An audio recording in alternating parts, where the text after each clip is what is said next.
자, 매주 수요일 지금 벌어지고 있는 사건들 또 논란의 사건들 두 전문가와 함께 파헤치겠습니다.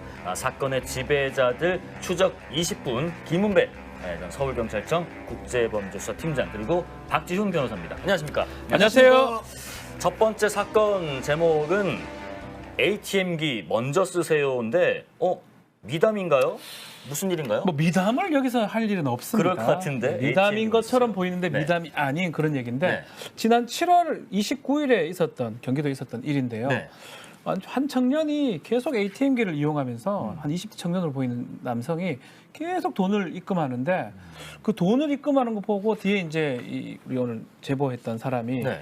서 있으니까 먼저 입금해라, 뭐 ATM기를 써라라고 예. 양보를 했고 예. 그래서 뭔가 이상하다 싶어서 영수증하고 있는 걸 보니까 그 영수증에 중국인으로 좀 추정된 사람한테 돈이 갔는 거고 영수증이 너무 많고 돈이 너무 많은 돈을 입금을 하는 게 네. 보여서 뭔가 이상하다 싶어서 양보를 받고 ATM기에 들어가긴 들어왔는데 오호. 그 영수증을 갖고 파출소에 가서 이거 뭔가 이상하니까 좀 알아봐달라 신고를 했는데 알고 보니까 이게 보이스피싱 관련된 이었던 것입니다. 그죠? 딱 느낌이 냄새가 났는데 지금 신고하신 분도 참 대단하시지만 그 영상이 준비되어 있으니까 검거 당시 영상 잠깐 또 보고 말씀 계속 이어가 보겠습니다. 예.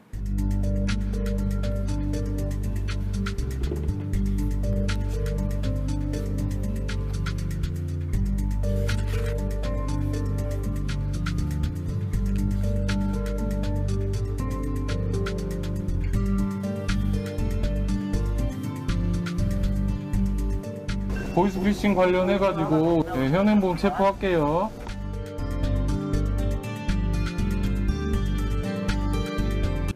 역시 저렇게 막 ATM기에 오랫동안 서서 막 계속해서 돈 뽑고 넣고 하는 거 보면은 불쌍하죠. 거의 보이스피싱이네요. 저 신고한 분이 사실은 70대 먹은 화물 기사분인데 저분이 수하니까 신고를 했습니다. 네. 신고를 하면 보통 지구대나 파출소에도 출동하지 않습니까? 네네.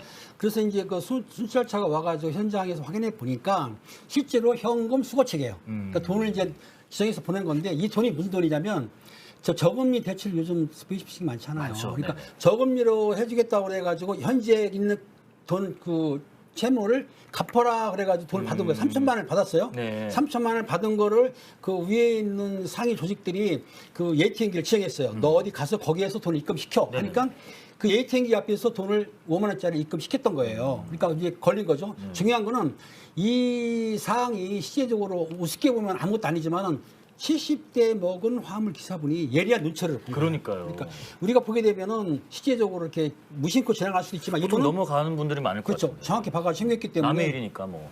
예. 남이니까 그럴 수도 있죠. 네. 하지만 잘못된 거 있으면 바로 신고하는 것이 그러게요. 이런 보이스피싱 인출체계라든지 보험을 잡을 수 있는 거. 물론 이 청년은 사기죄 공범이든지 사기범으로 처벌받을 수 그러니까 있죠. 제가 그게 궁금한 게 예. 뭐 저도 뭐 과거에 취재를 해봤지만 이것도 같이 보이스피싱 공범으로 처벌받죠. 물론 그렇고요. 몰랐다고 하더라도. 이게 사실은 네. 저도 이런 사건들을 좀 상당히 많이 다루고 네, 있는데 되게 정교하게 구성이 돼 있어요. 아마 이 청년도 자기가 홈페이지에 알바를 구한다는 걸 보고 그랬겠죠. 그래서 되게 정교하게 돼 있어서 의심을 안 했을 수도 있지만 옛날에는 이런 경우 풀려나는 경우도 있었습니다. 보이스피싱이 처음 됐을 때. 네네. 지금은 10중 8구 다 잡혀 다 들어갑니다. 잡혀 들어가죠? 그리고 네. 본인이 몰랐다고 하더라도 자기가 하는 일에 비해서 많은 돈이 들어오는 거거든요, 수수료가. 아마 한 건 하면 몇 퍼센트 준다, 막 이랬을 겁니다. 예. 그렇다면 의심을 했었어야 되고요. 그러니까요. 의심을 하지 않은 게 범죄가 되고, 최근에는 이래 되면 사기죄 정범이 돼서 구속을 하는 경우도 많고요. 아하. 본인이 몰랐다 하더라도 예. 가장 궁극적으로 문제가 뭐냐면, 이 주범들은 다 외국에 있어요. 그러니까요. 중국이나 딴 데 있거든요. 꼭 잡으면 수거책, 민사 인출책, 전달책. 책임은 이 사람이 다 져야 돼요. 만약에 네. 5천만 원 하고 자기는 한 몇십만 원 받았다 하더라도 그 5천만 원을 본인이 갚아줘야 됩니다. 아이고. 그래서 이상한 유혹을 하면 반드시 그냥 뿌리치고 안 해야 됩니다. 그러니까 돈을 너무 쉽게 벌린다 싶으면 맞습니다. 그거는 뭔가 있는 그게 거예요. 정답입니다. 그렇죠? 네, 돈을 그게 그렇게 정답입니다. 쉽게 벌 수가 벌 수가 없고 그리고 없습니다. 보이스피싱 관해서 또 하나요. 요새 뭐 공포의 전화라고 불리는 번호가 뜬다는데 그게 뭔 말인가요? 그렇습니다. 24일 날 예. 온라인 커뮤니티에 이게 난 건데요. 전화번호가 02-6495-6900 전화가 여러 건이 사람들한테 온 거예요. 저도 저거 받아본 것 같은데. 받아봤습니까? 네, 근데 받으면 전화파를 끊어져요. 거부는 했거든요. 그리고 네. 혹시나 싶어서 그 번호로 전화를 해보니까 안 받는 거야. 네. 그러니까 일부 일꾼들이 볼 때는 이게 보이스피싱들이 혹시 전화번호를 활성화시키기 위해서 전화번호를 수집하기 위해서 건 거 아니냐라고 의심을 해가지고 이걸 이제 스팸 메일을 올렸습니다. 근데 이 수만 명이 왔다는 거예요. 예, 그러니까 예. 무차별로 보냈는데 이게 확인 안 된 게 뭐냐면 한국인터넷진흥원이라고 있어요. 예. KIS에서는 예. 요거를 이제 확인해 봤더니 이 전화가 실제적으로 스팸 전화인지 아니면 광고 ARS인지 아니면 그 통신사에서 오류인지를 확인이 안 됐다는 거야 아직도. 그러니까 정확히 내용을 모르고 있어요. 네. 근데 이제 지금 그 키사하고 여러 기관들이 이제 추측을 하지만 범죄로 추정하기엔 지금 뭐 한 건지 아직도 범죄 신고된 건 없는 것 같으니까 현재 조사를 해봐야 이게 범죄 전화번호인지 아니면 인터넷사 오류인지는 좀 더 두고 봐야 할 것 같습니다. 저 방금 6900 눌러봤더니 온 적이 있습니다. 저 거부를 그래요? 했는데. 잘하셨어요. 뭔가 싶지만 하여튼 의심 가는 전화 있으면 가급적 받지 마시고 이상한 메일이 있다 싶으면 누르지 마시고 중요할 것 같습니다. 두 번째 사건 제목 이걸 어떻게 피해?인데 느낌이 살짝 옵니다. 또 무슨 교통사고 관련된 가장한 어떤 사기인가요? 여기 이제 보면은 네. 한문철 씨라고 아시죠? TV? 예. 주로 이제 교통에서는 확실한 변호사라고 말씀을 하시는데 네네네. 우리 박 변호사님하고 쌍벽을 이루고 있죠. 아유, 네네. 더 높으신 거 아니세요? 아니 뭐 친합니다.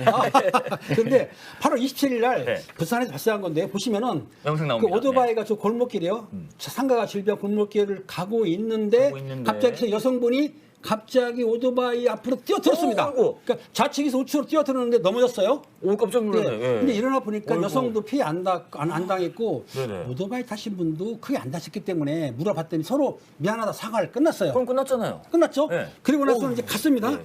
근데 문제가 발생했어요. 며칠 뒤에 경찰서에서 전화가 왔습니다. 예. 교통사고 접수가 됐으니까 이거 조사를 해야 됩니다 하면서 뭐라 했냐면 여성 측이 미안하다 죄송하다고 갔는데도 뭐라고 했냐면 본인들이 타박상을 입었다. 그러니까 피해를 봤다. 교통사고를 당했으니까 300만 원을 합의금을 달라고 했는데 300만 원. 중요한 게 있습니다. 예. 교통사고를 대인사고를 시킬 경우에는 피해자를 구호를 해줘야 돼요 사실은.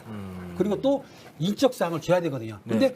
괜찮다고 하니까는 끝난 줄 알았는데 이거를 빌미해서 여성분이 트집을 잡은 거죠. 근데 괜찮다고 하고 나서도 저도 예전에 우리 방송에 다뤄봤지만은 그냥 가면 안 된다는 거는 이제 상식화가 네네. 됐는데 아니 지금 영상 보면은 저건 오토바이가 피할 수 있어요? 피할 수 없습니다. 예전에 같으면 진짜 깜짝 놀랐네. 예전에는 사실은 저게 글로 표현이 됩니다. 신고를 하더라도. 예. 그러면 오토바이하고 사람의 사고거든요. 예. 그 강자가 오토바이고 약자가 사람입니다. 그렇죠. 차대 오토바이 사고도 마찬가지고 네네. 그런 경우는 오토바이 책임이 있다고 많이 봤어요. 네. 근데 지금은 영상들이 많이 있어요. 특히 예. 저렇게 아주 눈에 딱 띄는 영상상 보면 여성이 지금 뛰어드는 모양새고요. 오토바이 입장, 오토바이 속도를 좀 낸 것 같긴 한데 그걸 떠나가지고 그냥 본인이 다 덮치는 모양새거든요. 그러니까요. 저걸 어떻게 피할 수 있을까요?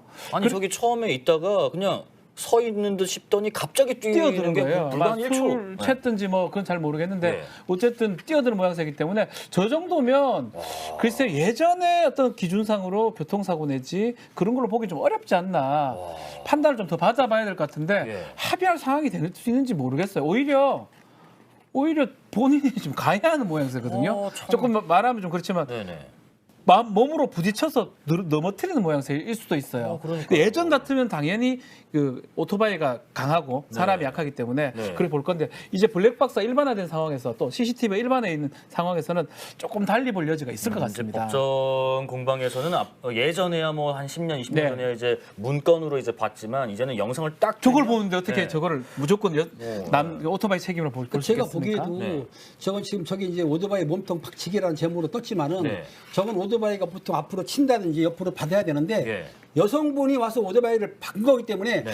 저도 박 변호사님 말씀이 맞는 것 같아요. 내용은. 자, 그리고 참 구수합니다. 저도 오토바이라고 표현하신 분들이 오랜만에 들어서 아주 정겹었습니다.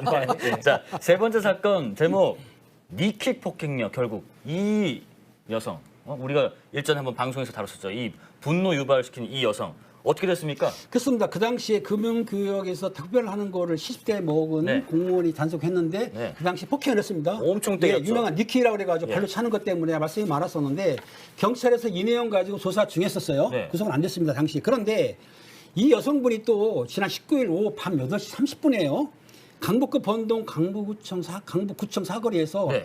차들이 지나가니까 사거리에서 발로 차를 찬 거예요. 차를 이번에는요? 예, 네. 차를 차니까 운전하신 분이 당연히 나오겠죠. 예. 나와서 왜 차냐고 하니까는 오히려 침을 뱉고 또 수차례 폭행을 했다는 거예요. 왜 그래서 그러는 거예요? 그러니까 좀 이상한 것 같긴 한데 일단은 자기가 폭행했기 때문에 경찰에서 이번에는 영장을 쳤는데 네. 다행히 구속이 됐다는 겁니다. 근데 당시에 보면은 그 여성이 술은 안 먹었다는 거예요. 술도 안 취하고. 왜 그래서 그러는 이제 폭행죄하고 차를 차고 했으니까 네. 재물손괴죄라 해서 조사 중이기 때문에 네. 좀 더 결과를 두고 봐야 할 것 같습니다. 아니 근데 요 네. 영상 요 앞서 저렇게 막 공무원분 막 때렸을 때는 그렇죠. 영장 기각됐었는데 이게 지난달에 있었던 일이죠. 아니었고요. 예. 예. 이게 아마 지난달에 이게 더 심해요. 어떻게 이게 보면 더 심하죠. 공무집행방해죄입니다. 네. 아마 상처가 있었으면 공무집행방해 치상죄 아니면 특수공무집행방해 치상죄 될 수 있는 상황인데 예. 요거는 영장이 기각이 됐었습니다. 그러니까요. 근데 이제 지금 이번 달 19일에 있었던 일인데 아마 사건이 입건되고 영장을 기각시켰는데 그런 폭행이나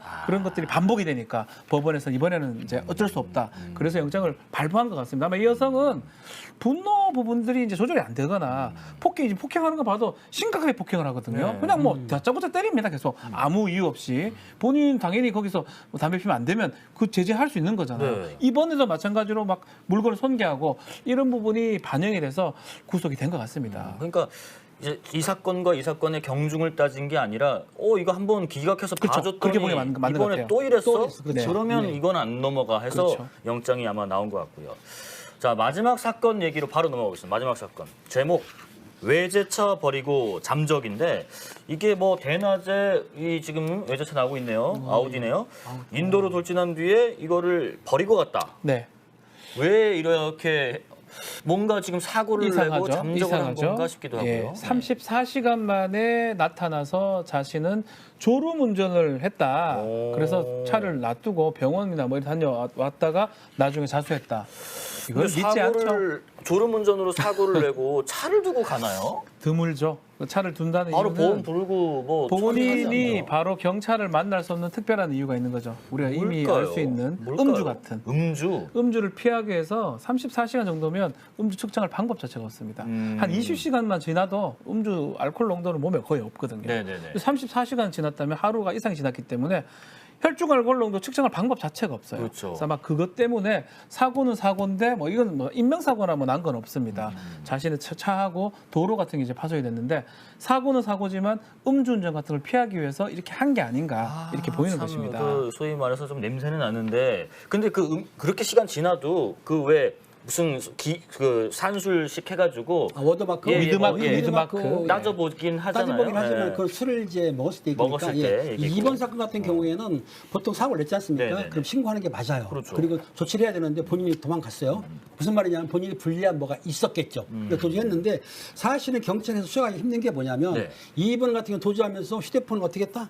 꺼버렸다. 아. 배터리 빼버리면 추적이 안 돼요. 그리고 통신 추적하려고 해도 변호사님 아시겠지만 법원에 영장이 있어야 되거든요. 그렇죠. 근데 대인 사고도 아니고 차량 재물손괴 사건인데 요거를 영장을 청구한들 실제 통신 영장을 발부한다 거의 없어요. 그러니까 발부 안 하기 때문에 추적 힘들고 물론 경찰에서는 차적 조율해서 그 사람한테 연락도 하고 집에 가서 기다리는데 이 교통사고 낸 사람이 사라져 버린 거예요.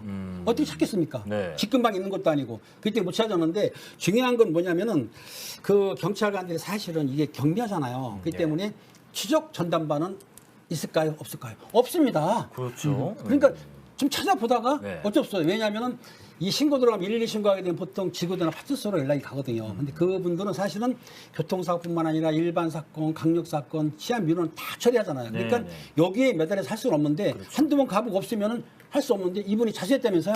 아까 변호사님 말한 대로 본인은 졸음운전이라고 하지만은 실제적으로 내 생각에는 음주 확률이 큰데 매우 크죠. 확인할 수는 없다. 이게 안타까운 일이죠. 어찌됐든 간에 이런 사건이 벌어지면은 경찰관들은 고생을 하죠. 강경진님 음주운전 100%일 것이다 하시고 스포트라이트님 음주 피하고 사고 미조치로 셀프 감형하는데 아니 그러면 이런 식이면 만약에 뭐 이분은 아닐 수도 있겠지만 내가 음주하다가 사고를 냈어요. 그럼 피해자 없냐면 이런 식으로 가버리면 그만 아닌가요? 자, 그래서 경찰이나 검찰 이제 수사기관에서는 예. 이렇게 쉽게 이렇게 그렇게 끝내진 않습니다. 예. 사고 미조치죄 이것도 도로교통법 처벌하긴 하는데 사고 미조치. 음주 상황을 이렇게 역구성을 해봐요. 네. 뭐 예컨대 지금 뭐 음주 대사체라고 국가수에서 그걸 활용한다고 하는데 아직 그건 일반화되지는 않았고요. 이 사람의 그날 행적을 다 찾아봅니다. 예. 그러면 CCTV 찾아보면 술 먹는 거 다 확인을 해요. 예. 그래서 혹시나 자백을 하면 또 그것도 양형에 반영을 하는 거고요. 그렇지만 이제 문제는 뭐냐면 예. 0.03이 넘어야 돼요. 혈중 예, 알코올 농도가. 예, 예. 그게 안 넘으면 처벌. 음주를 한번 했다 처벌이 안 되니까 술 먹은 건 확실한데 운전한 건 확실한데 그게 넘었는지 안 넘었는지 확인이 못 하니까 처벌하기는 쉽진 않습니다. 다만 그걸 하면서 재판 과정에서 이게 얘기를 하면서 더 처벌받게 하는 것이죠. 무슨 행위했는지까지는 우리가 경찰이 추적할 수는 있는데 확인합니다. 거의 다 확인합니다. 이게 제가 그 음주 수치가 봤습니다. 얼만큼 나왔는지까지 네. 따져보기는 다 참 해서 어렵다. 아주 경찰들이 잘하는 게 네. 소주 몇 병 먹은가 다 확인해요. 그러니까요. 소주 몇 번 나갔고 네. 몇 명이 마셨고 안주는 뭘 먹었고 네. 다 확인합니다. 그다음에 이제 뭐 한 한 잔, 잔 먹고 두 다 잔 하기로 들어간지 해요. 세 잔 들어간지 몇 잔 예. 보고 그다음에 시간대별로 예. 이 그 차가 얼마나 나는지 보고 중요한 다 건 그런 게 확인해요. 네. 그럴 경우에는 주로 이렇게 수사하는 것에 대해서 네. 대인 사고 있을 때 네. 일반 사고보다는 대인 사고처럼 큰 사건이 있어야만 수사를 하지 저렇게 재물손괴 사건 같은 경우는 그 정도까지는 안 하니까 그렇죠, 문제가 그렇죠. 되는 거죠. 참 노스텔지아님 평소에는 다른 거 하느라 집중 안 할 때가 많은데 용감한 라이브는 재밌어. 아이고 감사합니다. 이렇게 또 생각한 게 고작 34시간 있다가 경찰한테 간 거네라고 민들레님 의견 주시고 파라데스님 음주 사고 내고 도망가면 완전 뺑소니 아닌가 하시고 또 저런 걸 했다면 또 다시 저러는 거 아닌가 모르겠네라는 그렇죠. 예 걱정. 뺑소니로 사람을 다치게 하는 도망갔으면 뺑소니, 특가법상 도주차량. 이거는 그렇겠죠. 물건 손괴 후 뺑소니, 그러니까 사고 미조치라고 표현을 합니다. 사고 미조치, 미조치. 사고 후 미조치에 예. 적용이 될 것 같다고 하십니다. 자, 수요일 사건의 지배자들 추적 20분 김은배 전 서울경찰청 팀장 그리고 박지훈 변호사와 함께했고요. 용감한 라이브 내일 오후 3시에 더 용감하게 돌아오겠습니다. 두 분 고생 많으셨습니다. 고맙습니다. 감사합니다. 감사합니다.